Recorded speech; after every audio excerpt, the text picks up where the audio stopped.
நிறைய கொய்யாக்கா தூக்கிட்டு போயிட்டு இருந்தாராம்.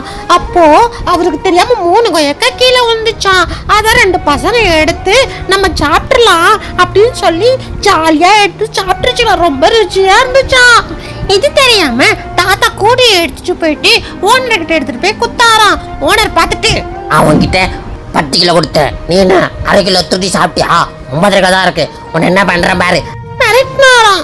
உடனே தாத்தா ரொம்ப கஷ்டப்படுறத பார்த்துட்டு தூரத்துல இருந்த 2 பச்சைங்களும் ஓன்னு அழுதுச்சான். வந்து தாத்தா தாத்தா நீங்க தெரியாம கீழே தூக்கி போட்டீங்க, நாங்க தான் அந்த 3 கொய்யாக்க வந்து சாப்பிட்டோம், அதுக்கான காய்ச்ச குத்துறோம் தாத்தா, இதான் தாத்தா அப்படின்னு சொல்லி காய்ச்ச குத்துச்சிங்களாம்.